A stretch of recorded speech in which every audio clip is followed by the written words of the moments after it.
everyone, and welcome back to the Coffee and English channel. I am Sam. And I am James. Hello to all our listeners. We are back with another real-life English conversation for you. Yes, we are.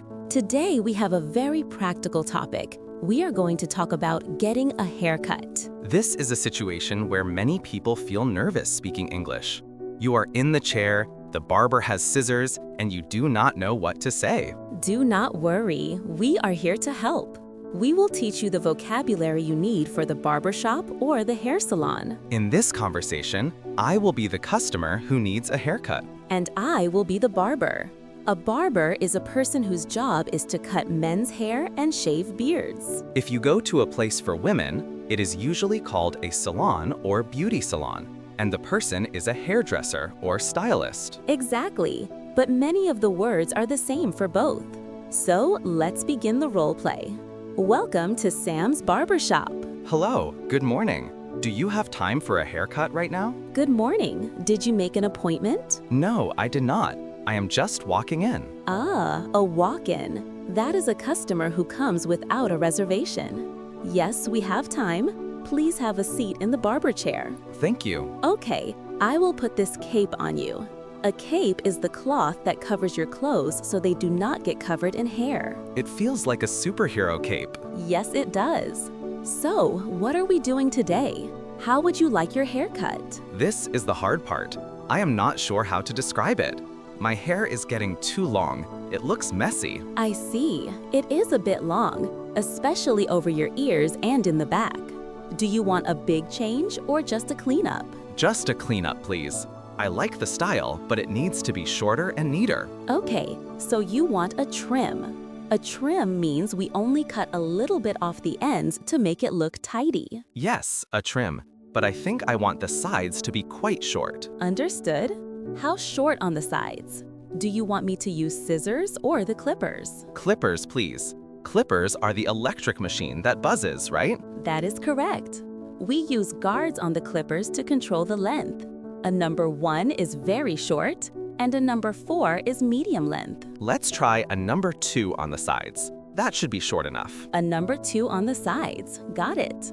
And for the back of your neck, do you want it squared off or tapered? What is the difference? Squared off means a straight line across the bottom.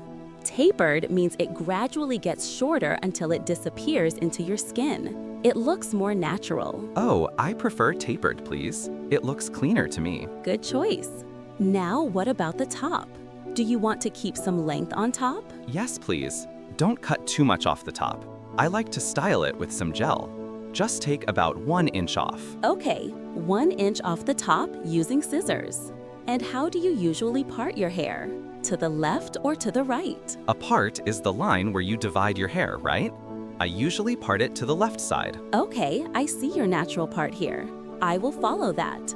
So, to review, a number 2 on the sides with clippers, a tapered back, and about 1 inch off the top with scissors. Is that right? That sounds perfect. Great. So, while I am cutting, let's talk. Barbershops are famous for conversation. That is true. It is a very social place. So, do you live around here, James? Yes, I just moved to this neighborhood last month. I was looking for a new barber. Welcome to the neighborhood. It is a nice area. How is your new apartment? It is great, thank you. But I have been very busy unpacking boxes. That is why my hair is so messy. Moving is very stressful. A fresh haircut will make you feel better.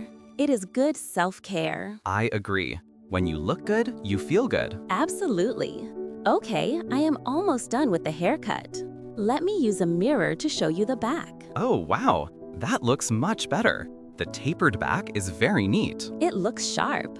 Now, before I take the cape off, do you want anything done with your beard? Oh, I forgot about that. Yes, my beard is also very messy. Can you give it a trim too? Of course. A beard trim. Do you want to make it shorter or just shape it? Please make it shorter. It is getting itchy. And can you clean up the lines on my cheeks with a razor? Yes, a straight razor gives the cleanest shave for the lines. It will make the beard look very defined. Perfect. Thank you, Sam. You are very skilled. Thank you, James. Okay, all done. Let me brush this loose hair off your neck with powder. That feels nice. Okay, I feel like a new man. How much do I owe you? The haircut is $20, and the beard trim is $10. So that is $30 total. $30. Here you go. And here is a tip for you. A tip is extra money you give for good service. Thank you very much, James. That is very generous. You did a great job. I will definitely come back next time. Please do. We are open every day except Sunday. Have a great weekend, James. You too, Sam. Goodbye. And scene. That was a very successful trip to the barber shop. It was. I feel much more confident about getting my haircut in English now. Let's quickly review some of the key vocabulary we used. Sure. We talked about the people, the barber, and the customer. We talked about the tools, the clippers, the scissors, the cape, and the mirror. And the actions, a trim, a walk-in, and tapered. We hope this helps you the next time you need a haircut. Do not be afraid to use photos too. If you don't know the words, show the barber a picture of the style you want on your phone. They will understand. That is the best advice. A picture is worth 1,000 words. Thank you for listening to our conversation today. If you have any questions about haircut vocabulary, leave them in the comments below. And don't forget to like and subscribe to Coffee and English for more lessons. See you next time. Goodbye.